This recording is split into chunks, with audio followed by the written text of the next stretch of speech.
Welcome to my GSPN Live. You're here with your host, Robert Brown. And Chris Gonzalez. And as always, got a great show for you. Very sorry we missed Wednesday and our Pro Wednesday, but we do have that show for you today. As always, we'd like to thank our sponsor, Garden Grocer. If you're in the Disney Resort area, go to www.gardengrocer.com. Place your order for snacks, drinks, food, anything to make your stay easier. You'll save time, money, and energy. Eat what you want when you want. Go to www.gardengrocer.com. Place your order, and it'll be delivered to your resort at the time of your arrival. So, as we said, we did miss our Pro Wednesday, so we will be handling that. Tomorrow we'll be back on our traditional programming, more high school, but the MLS is coming to an end. Soccer in Europe is really getting ramped up, but we want to dive into it starting with soccer and the MLS. Actually, it's just about at the end. I've been trying to keep up with it. I know you went to some Orlando City games this year. I went to some. Just the MLS is growing as a league. Oh, by far. Yeah, there's compared to a few years ago, especially. It wasn't even there. Yeah, yeah, and there's teams. I know. I was just in Birmingham. They're looking to get a MLS team. Tampa's looking to get an MLS team. Yeah. Cincinnati actually just got the bid for an MLS team. Vegas will probably get one. So the league's growing, and right now they are in their conference playoffs. So the Eastern Conference is Atlanta United versus New York Red Bulls, who won the Defenders Cup. They had the best regular season record. Game one for that, the two-leg series, will be on the 25th, and that game will be at 5 p.m.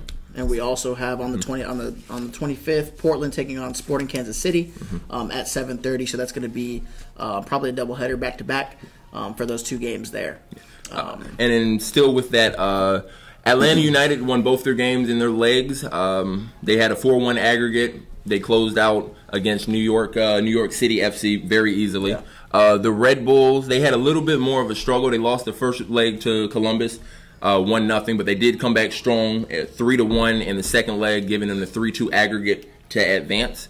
For those that don't know, in soccer, it's not a best-of-3 series, something like that. It's just 2 games, 2 matches, and if you split it 1-1, they go off of whoever has the most points. And then from there, it can go whoever has the most away points if there's a tie there. And if that's still tied, then they can get to penalty kicks, and they'll figure out a way to break the tie. But right now, for the MLS, they're using the aggregate system. As we said, Red Bull advanced on a 3-2, splitting the 2 legs with Columbus Crew. On the other hand, Portland, they did the same thing. They won the first game 2-1, lost the second game 3-2, but they were able to get the aggregates on penalty kicks. It ended up being 4-4 aggregates, so they moved on to the penalty, and they advanced going 4-2, getting the victory. Sporting KC, not really that much of an issue. 1-1 in a tie and a draw in the first leg, 4-2 win in the second leg, easy aggregate 5-3 win against Real Salt Lake. So we have our group set for our MLS conference finals, and then moving on to the finals. And for the Champions League, we had Red Star taking a 2-0 win over Liverpool, Atletico Madrid taking a 2-0 win over Borussia Dortmund, and we had Napoli. They tied against PSG 1-1 here. Now, PSG had possession in that game 56% of the time there. Napoli shot out PSG 20 shots to 9. They had 3 shots on goal versus PSG's 4 shots on goal. Which is actually, those numbers, you said they had 9 shots on goal to PSG's 4, and total shots? 4 shots on goal to PSG's 3. Okay, and what were the total shots? Were 20-9. That's right there is surprising. The forwards, the attacking players for PSG they make all that money. Yeah. Neymar, Mbappe, Cavani.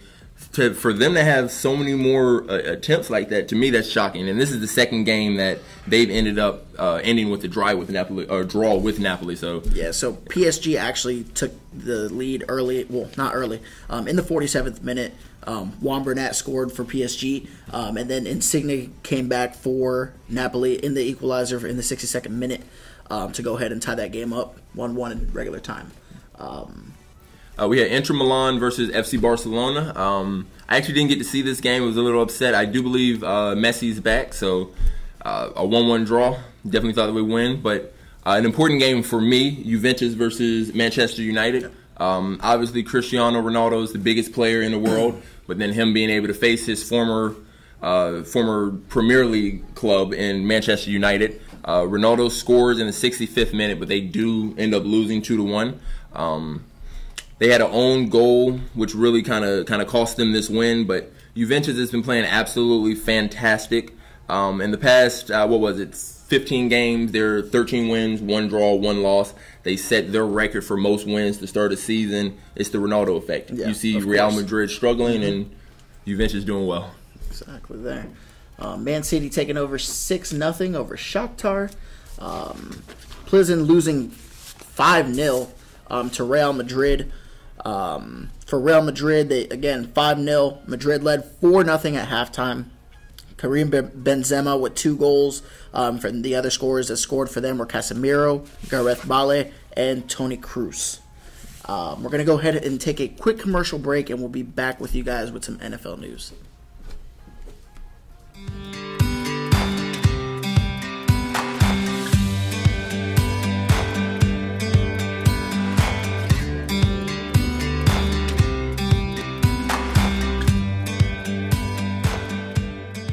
Here at Central Florida Chemdry, we understand the importance of having a clean and healthy home for you and your children, as well as your pets. Chemdry offers the industry's highest performance on carpet cleaning, tile and grout, VCT, leather and upholstery, and even granite renewal.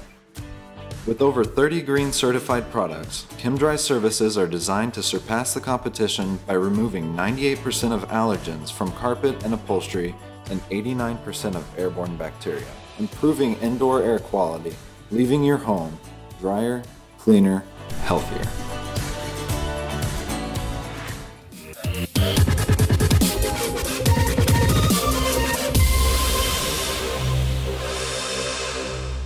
Welcome back, guys. We are in now just past week 10 of the NFL season, so we are entering, that last second half of the NFL season. There, it goes by fast. Yeah. We're starting to see the playoff pictures start to morph. Mm-hmm. We're starting to see, who are really the more dominant teams in the league. We're going to go ahead and start off with the Panthers versus the Steelers. Rob, I'll let you take this one. All right, we have obviously there are 2 big players for the Panthers, Cam Newton, and I think probably the other biggest name is Christian McCaffrey. Right now, coming out of Stanford, everything that he accomplished. Yep. Cam played all right, 23 for 29, so good numbers there. Only 193 yards, so that tells me it's more short passes, dump offs, things like that.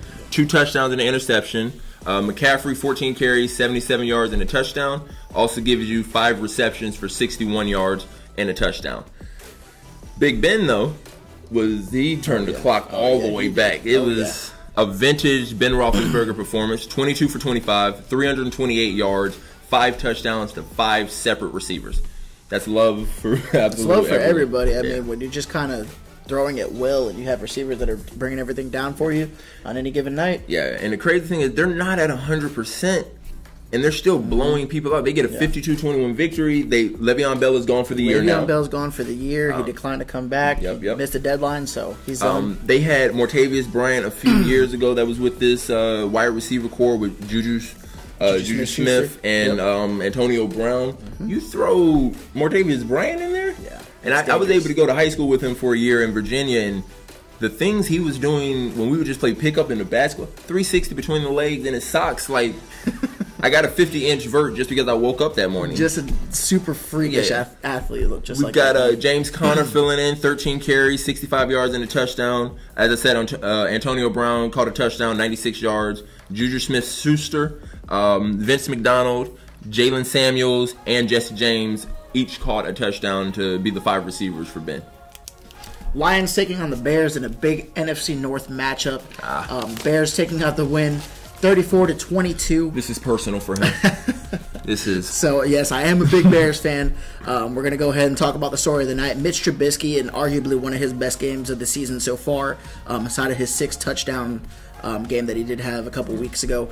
He went 23 for 30 with 355 passing yards, 1 rushing touchdown, 3 passing touchdowns. He had a 148.6 QB rating and put up 36 fantasy points for you guys that do have him on your fantasy team. I know you guys were happy about that. Yeah.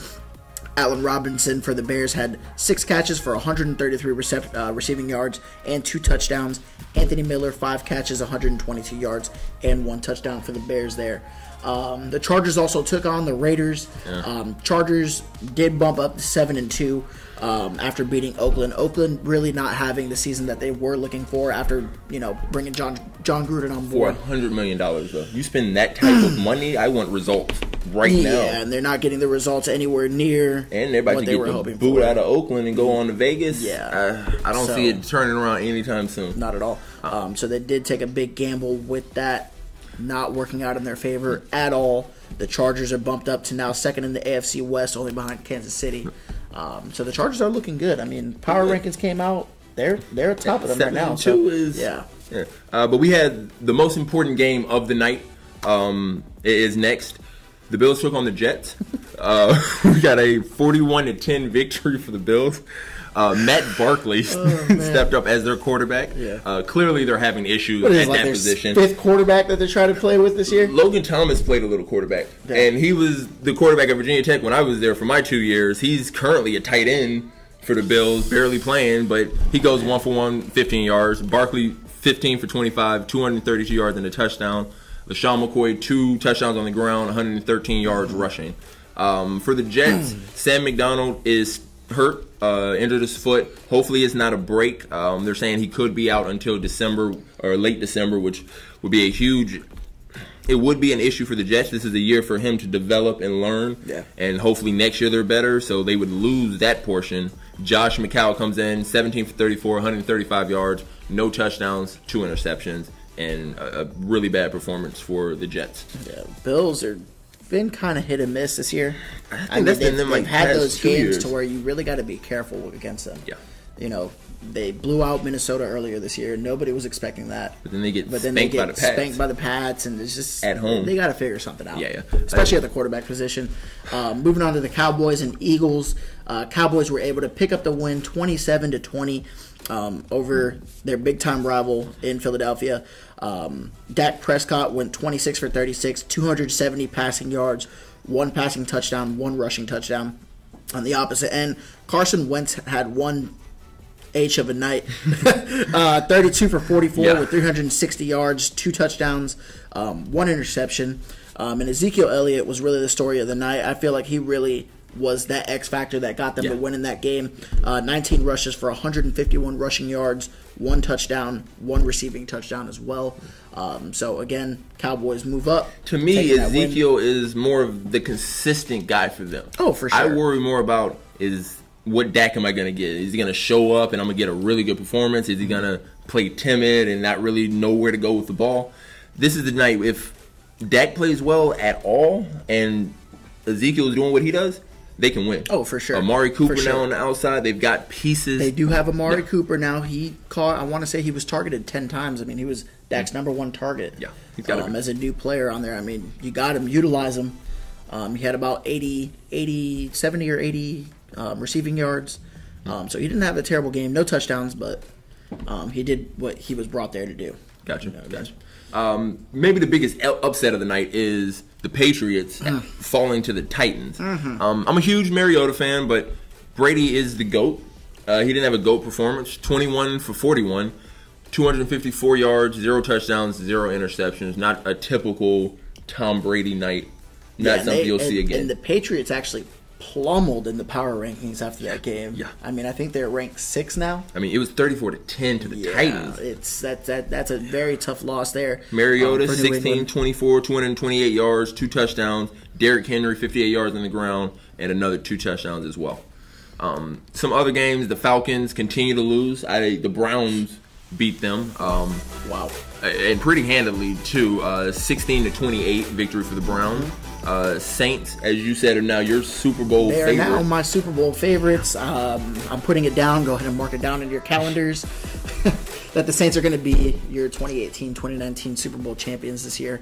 I really don't think anybody is going to be able to step up to them as long as everybody stays healthy. Drew Brees is playing lights out. Absolutely. He's playing like we've never seen him play before. But another guy, next on our list, Cardinals 14, Chiefs 26. Yeah. I think I still have the Chiefs as my favorite. Patrick Mahomes has been setting records and just playing. I mean, Drew Brees is he's about to be the all-time leader in passing yards, passing touchdowns, completions. He did get the passing yards Mahomes he's on the way. If he continues to play like this, again, it's got to be 10, 12, 15 years of consistency. Exactly, consistency. That's the biggest thing is consistency, and we've seen nothing but consistency from Drew Brees. Even when they thought his career was done, they got rid of him. He goes to New Orleans, and it's just been a championship, more wins, more records. Yeah, he's always all making at 6 foot tall. headlines there. So yeah, I mean, like I said, the Saints there. Chiefs also getting the 26-14 win over the Cardinals. The Rams, I still want to say St. Louis. Los Angeles Rams taking on the Seahawks, winning 36-31 there. Rob, you took down this one? Yeah, Jared Goff had, just as well of a night as Carson Wentz. I do believe they were the two in the same draft, went 1 and 2. Yeah. I understand Carson Wentz got him a championship, and I know Nick Foles did a lot for that team in the playoffs, but Wentz did everything throughout the year. Yeah. Jared Goff may have been the right pick for the Rams. 28 for 39, 318 yards, and 2 touchdowns. He's 6'4", 6'5", 225. He's the prototypical quarterback. He's got a cannon on him. He has, without a doubt. He's got Gurley. He's got receivers like Robert Woods. He's defense and Ndamukong Suh. He's got pieces. Gurley gives you 120 yards and a touchdown on the ground. If you got balance like that, it's going to be really hard to beat the Rams. Super duper. Jags taking on the Colts. Colts winning by 3 over the Jacksonville Jaguars. Jags also having a very disappointing year on the season with them. So, Colts were able to take that one up. Redskins, Bucks, really just 2 terrible teams taking on each other. Yeah. No one played well. Fitzpatrick, 29 for 41, 406 yards, and 2 interceptions. So that's that. And, of course, we all saw this coming. Packers taking on the Dolphins. Packers going along. I want to say they were 10-point favorites over the Dolphins. They took the win 31-12. Aaron Rodgers having a monster night there. Let's go ahead and move on. So we're going to talk about basketball here. All right, before we get there, we've got just the top 10 of our NCAA football. Okay. Just a quick recap. We all know who's probably going to be in the national championship again. It's Alabama. Alabama's winning it. Yeah, Alabama's winning it. There's no question about it. We haven't seen. This is probably the best Bama team that we have seen. Averaging 49 a game, only giving up just shy of 13. Yeah. Tua is phenomenal. On the other end for Clemson, Trevor Lawrence, phenomenal as well. A freshman coming in. They are 1 and 2. Notre Dame's climbed up the list at 3. Michigan at 4. They're very, for basketball and football right now, I think Michigan's probably the highest of everybody combined. We've got Georgia, who was in the national championship last year. They've struggled a little bit in the SEC, but they're at number 5. Oklahoma at 6. LSU at 7. Surprising Washington State team moving up into the 8th spot. West Virginia at 9 and Ohio State at 10 dropping. now. That's surprising. You usually see Ohio State in that top 4 to get into the playoff picture. Maybe they make a push, but they do have Michigan at the end of the year that could upset them. And like a lot of teams say, though, if we had a bad year at Virginia Tech, it didn't matter. If we beat UVA in one of those games, your whole season could be fixed. So exactly. So moving back up just a little bit, number 5, Georgia's 9-1 on the season. They are first in the SEC East, and with notable wins over South Carolina, Florida, and Auburn. Their only loss is coming to LSU, 36-16. So a big loss there. We got to see how the rest of the season kind of shapes up. Yeah. I know they have another game. They have, I want to say, against Bama later this year. If I'm not mistaken, they might. That might have been from a couple seasons ago that I was looking up. We could look into that. But number 7 LSU, 8-2, second in the SEC FBS conference there with notable wins over Miami, Ole Miss, UGA, Mississippi State, and Arkansas. So they've had one of the toughest schedules that I've seen so far this year. Again, impressive at 8-2. They're going to close out their season against Rice, and they have to play at Texas A&M to close that out to see where their playoff pictures are going to go from here. Just on Alabama, their end of the year, it does get a little difficult. They did just beat the number 21 Mississippi State. Yeah. They have kind of a breeze game with the Citadel. They should handle that. But then they get Auburn. So their giant rivalry. Again, Auburn's not ranked. They could have a terrible year. If they beat Bama, they had the best year ever. Took away their national championship chances. And then they do finish the year. He is ranked number 5, Georgia. At Georgia. That's going to be a game. That might be the best game of the year. Yeah, for sure. Yeah. We got to go ahead and talk about it. We got to we got to go ahead and bring it out. Number 11, UCF is the story of the year. These guys are hungry. They're 9-0. Past 2 years, really. They really showed out last year.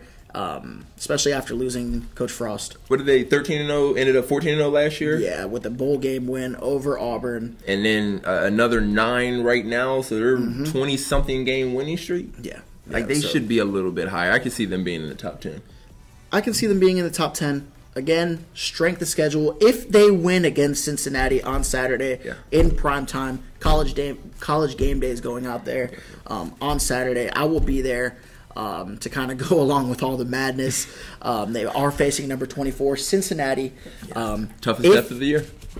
Yeah, I mean, I would really say that's going to be their only real competition. They have Cincinnati, and then they play South Florida. And I think that's what keeps them out of the playoffs and out of those top bowl games is because your strength of schedule and your conference it's not the SEC. Yeah. A 3-loss SEC team, they're probably better than a 1-loss Conference USA team, a 1-loss American team. It's just the strength in their conference. So, to finish out, the last thing to talk about is Kentucky. Talk about them for the simple fact that it's Kentucky in football.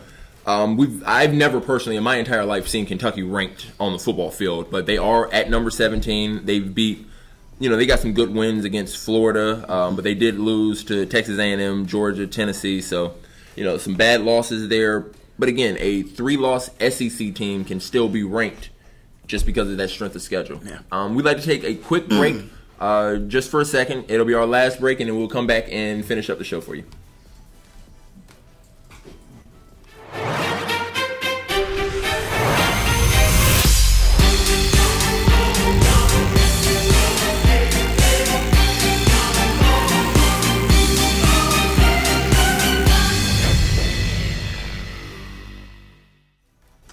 Welcome back. Just to finish out the show real quick, the most important sport in the entire world, basketball. Obviously, I'm always going to say that, always going to think that. But we'll start off with the NCAA top 10. I'm actually wrong. Gonzo never wants to believe that I can admit that I'm wrong. I didn't think that they would jump Duke over Kansas. Kansas got them a top 10 win. They've won 14 straight Big 12 championships. They've got veterans that have been there and done it. They're banking on freshmen being great. I mean, they are. So Duke takes that number 1 spot. Kansas comes in behind them at number 2. So, I mean, just for the Duke Blue Devils right now, Duke sitting at number 1. They defeated Eastern Michigan last night with a score of 84-46. R.J. Barrett and Zion Williamson combined for 41 of their team's points. They are sitting at a nice 3-0 after their wins over Kentucky, after the win over Army, and after their win over Eastern Michigan. So, I mean, they're really just going out there and dominating every team that they've played so far. In my personal opinion, rightfully so, at the number 1 spot, especially over that win over Kentucky. That really kind of bought their ticket into there. I'm not mad at it because they did beat the number 2 team in the country. I'm okay with that. You don't give Kansas any love, any respect for being number 1 and continue to win. I mean, 14. There's a reason Duke doesn't have 14 straight ACC championships. There's a reason no other school has 14 straight any championship. I mean, I'm still sticking to my opinion until I see somebody prove me otherwise. That I think Duke is going to go undefeated this year. They're going to win a national championship. And their one and dones are going to get up out of there. I mean, their one and dones are gone. Yeah, RJ, Zion, and Cam. 1, 2, 3. I mean, we had this argument about where they're going to be. I think. We were arguing for a solid hour and a half earlier before the show. Probably longer. I'll probably continue this. I think Zion will be 3rd. Cam will be 2nd. RJ, but Gonzaga is currently 3rd in our rankings. Is 4th. Tennessee is 5th. Nevada is 6th. UNC Chapel Hill is 7th. Villanova is 8th. Auburn is 9th, which is a very, very surprising. And then Kentucky, they dropped all the way from 2 to 10. I'll let you talk about number 4. UVA is 2-0 on the season. I mean, still very early in the basketball season, so it's a little bit too early to tell. Okay, these top 10 rankings are going to get switched around, a couple different times. A couple different times until we really see the layout of who's where. I really do think that Duke, Kansas, Gonzaga, and even Kentucky might make their way, and UNC are going to be the top 5 at some point in the season. UVA is still going to stay up there, but with their 2 wins, they've only played against Towson and George Washington. We haven't been able to see too much out of UVA this year. I agree with that. Again, 5 Tennessee. UNC coming in at number 7 there. Villanova at number 8. Villanova's 2-1. They're probably going to hop out of the top 10 come Sunday. Sundays is when we get the updated version of these top 10s. They lost big to Michigan, 73-46. And Michigan was the number 18th ranked team. Yeah. So, I mean, you're going to see Villanova out of the top 10 easily within the next couple of days here. Moving back to the list, just up one spot to UNC. They're 3-0. They may have the toughest strength of schedule out of everyone out here. They've already played Stanford. There's a huge connection between Roy Williams and the head coach at Stanford, who was my head coach at UAB. They both coach under the same coaching tree. Texas is next, number 18 Michigan, number 3 Gonzaga, and number 10 Kentucky. And that's all before they have to get into ACC play, where there's 8 teams ranked in the top 25 in that conference, making it hands down the most dominant conference maybe ever in college basketball. Oh, without a doubt. Yeah. Kentucky, their superstar, Keldon Johnson, he'll continue to get better. We've got some honorable mentions. Michigan State always on that list with Tom Izzo and, just how dominant they've been consistently.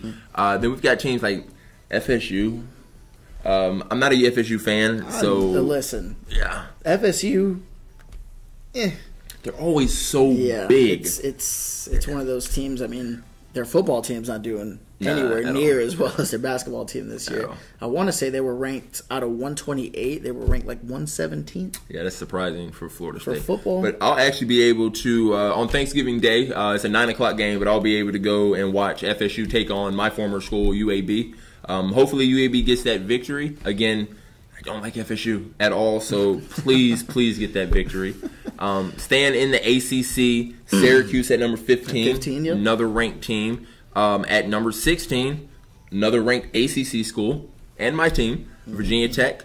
It's the first time in a long time both UVA and Tech are ranked going into the season this early. So, those are going to be great matchups when they eventually get to that. Moving into some NBA play. We had a bunch of games with the past couple of days here. The Bulls taking on the Celtics. Celtics take that win very easily, 111-82. Not going to get too much into that game. Yeah, not a good game for the Bulls. He didn't want to, but I can dive all the way into it. Won't do it. But next game on our list is the Pistons. They upset the Raptors 106-104. Blake Griffin, 30 points, 12 rebounds. Andre Drummond, 11 points, 14 rebounds to push the Pistons over 500 to 7-6. Raptors dropped to 12-3 now. Kawhi 26-9. Pascal gave you 17 points, 17 rebounds. Greg Monroe gave you 17 points and 9 rebounds. So just consistency all across the board, even for the Raptors. I mean, it's a 106-104.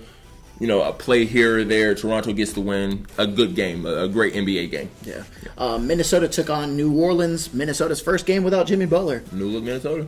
Took the win over New Orleans, surprisingly, 107-100. I am surprised about that. Jimmy, he doesn't seem like he's a hindrance to that team. He's a defensive guy. He can score. Of course. And the actual even more funny part about that whole trade is now that the 76ers lost to the Orlando Magic last night as well. Yeah, surprising. Close game, close win, but I mean, with Jimmy's new team, they're adjusting. First game, first loss, they still have to get that chemistry up. Yeah. You have those three that are going to be, in my personal opinion, they're going to be button heads, especially between Embiid and Jimmy Butler. Definitely. Ben Simmons, I can see, he'll take his place because he'll be the point guard. His job is to facilitate. He's not going to get you 30. Of course. But you got two of the best players now in the East on that same team, and they're both dogs. They just want to go put their head down and get a bucket. Exactly. It should be fun. But with Minnesota, I mean, their first game without Jimmy, Karl Anthony Towns coming out with 25 points, 16 rebounds. It's funny because he actually plays better without Jimmy on the floor. In the games that Jimmy Butler has not played with Minnesota, Karl Anthony Towns has played better. Same thing with Andrew Wiggins. Oh, yeah. Yeah, when Jimmy's not there, even yesterday, highlight Wiggins, dunks he has. 23 points. Confidence that he exudes, the way that he goes out on the court. Yeah, it's definitely a different superstar. And that's what he could be as a superstar, Andrew Wiggins, when Jimmy Butler's not there. On the opposite side of the floor, for New Orleans, you had Anthony Davis leading the way for them. 29 points, 11 rebounds, 2 assists, 2 steals, 4 blocks. Just not enough to get them over that hump. I feel like New Orleans really needs somebody else with AD. Definitely, they need another loss of a Boogie wing Cousins. score, something. Yeah. To hopefully help. Yeah, they're really going to need somebody else. Next game on our list, surprising blowout. The Jazz 68, the Mavericks 118. This game you do have to. Donovan Mitchell did not play, so that's a huge key for the Jazz. For the Mavs on that point, Harrison Barnes has 19 points. Luka Doncic gives you 13 points, 6 rebounds, and a couple highlight plays that you've got to go see. Yeah. Staying with it, Spurs get a loss, 96-116 to the Suns. DeMar DeRozan, 24 points, 5 rebounds, 4 assists. For the Suns, T.J. Warren gives you 27 points. You got to remember he led the ACC in scoring at NC State his sophomore year. DeAndre Ayton, number one pick, 17 points, 10 rebounds. Devin Booker. Yeah. Mr. 70, 13 points, 12 assists, which I believe is a career high. I want to look into that, but he's more of a scorer. You don't really see him filling up the stat sheet, the assist sheet like that. And Isaiah Cannon ended out for him with 19 points. Other big story of the night again, like I was going into, Orlando beating the 76ers 111-106. So a 5-point game there. Orlando moves up to second in the Southeast. They are at 7-8. I mean, they're doing just a tad bit better than I really thought that they were going to be doing this season. I mean, they're almost at 500 for the year. For Philadelphia, for them to lose this game, though. Yeah, for them to lose this game, especially after acquiring Jimmy Butler in that trade, they did lose a couple pieces to they lost Saric, they lost Covington. Those are key pieces for them. Yeah, J.J. Redick actually led the way for them in scoring with 22 points. Joel Embiid also popped in 19. Big story for Joel Embiid. I mean, I know we were talking about how bigs are supposed to be converting at high rates. He shot 6 for 20 from the floor. Yeah. He did shoot 4 for 7 from 3, so that kind of saved him a little bit there. Added in 13 rebounds and 10 assists, so he did get a triple-double. At the same time, when you're shooting that inefficiently, it does hinder your team. And as a big shooting that many perimeter shots, now who's at the basket to do anything? Exactly. But he was shooting efficiently from 3. Yeah. 4 for 7. I mean, not terrible. Jimmy Butler's first game there, 14 points. He added in 4 rebounds as well. I mean, nothing too flashy. Ben Simmons had a super off night, 31 minutes, only scored 9 points, 6 assists, and 3 rebounds last night. So there lies your problem. Yeah, if Ben doesn't play well as your point guard, he makes the show run. He's got to get the ball to everyone, and he couldn't do that last night. On the other side of the floor for the winning team with the Magic, Nick Vucevic, 30 points, 8 rebounds, 4 assists. And he's really good. He's really good. Really underrated. He's really good. Aaron Gordon, too. I'm waiting for the day that the Orlando Magic trade both of them, because that's always what happens with their stars. Now, I know Vucevic has actually been there for quite a bit of time. Mo Bamba last night, super terrible game. I mean, only 8 minutes played, actually only 4 points, but I mean, you need to produce at that point at least there. Aaron Gordon, 17 points, 6 rebounds, 6 assists in the win for Orlando. And in our final game of the night, I'd like to let you all know, both of us, we're not huge LeBron fans. Not at all. But respect has to be given where respect is due. Respect to the king. Congratulations on passing Wilt Chamberlain on becoming the 5th all-time leading scorer in the NBA. Now 6 of the top 7 or 7 of the top 8 all-time leading scorers has worn a Laker jersey. Mm-hmm. I mean, they don't have the most championships. They're second, but it's the Lakers franchise. That's why LeBron went. He was able to accomplish this in a Laker jersey, too. Yeah. Makes the moment even better. And they get the victory. The Blazers, 117. Lakers, 126. Blazers dropped to 10-4 on the year. Their superstars played fantastic, and even their other guys. Al-Farouq Aminu, 18 points. Jusuf, 21 points, 14 rebounds. So, you're getting contribution from other guys that aren't your 2 superstars. And then with that being said, C.J. McCollum, 23 points, 4 assists. Dame Lillard, 31 points, 11 assists, 8 rebounds. Wasn't enough. Brandon Ingram, 17 points. But as we said, the King had a royal night. What you expect him to do. Lakers are struggling at 8-6. Braun is not struggling with 44 points, 9 assists, 10 rebounds, one off another triple-double, which I think he probably leads NBA all time, and I just missed your triple-double. Yeah. He's 1 assist, 1 rebound short all the time. Yeah. You know, he's fantastic. But that's one of those things. I mean, the Lakers are starting to turn their season around. Yeah. I did read something that Rajon Rondo just got hurt. Lonzo Ball is going to be back in there. I like Lonzo Ball starting. I think Luke Walton has been holding him back this year. I can see that. You know, I really see the potential that Lonzo holds, especially with his new teammates now. Yeah. Especially with the pieces he has around him. Him and LeBron play very well together. I agree. And I feel like Luke Walton's been kind of holding him back from having that breakout year or those breakout games that he's been looking for. Yeah. I mean, he's not the scorer that you're looking for. Yeah, he's not giving you 30. The facilitator. He doesn't care about his stats. That's the thing. To me, he could be a not as good Ben Simmons. Yeah. He can give you 11 points. He may hit you 2 threes a game, maybe, but he'll get you 6 and 6. It'll be 11, 6 and 6. I'll tell you what, he's a lot better of a shooter than he was last year. Yeah. He really did work on that this offseason. Yeah. He put on some weight. He hit the gym. I mean, he had that knee injury. That's true. He had the knee surgery that he had to go take care of. On top of that, that jump shot couldn't. I say it couldn't. Maybe it could have got worse, but on that note, any student athlete that would like to be featured on our show, please send us in videos to videos@myGSPN.com. Again, we'd like to thank our sponsor, Garden Grocer. If you're in the Disney Resort area, go to gardengrocer.com and place your order. And go ahead and follow us on all of our social medias, Twitter at myGSPN Sports, Instagram at myGSPN, and go ahead and subscribe to our YouTube channel and create your athlete profile at myGSPN.com to keep up with all of our news and all of our videos that we go ahead and post. That's all we have for you guys today. Thank you for tuning in, and we will see you guys tomorrow.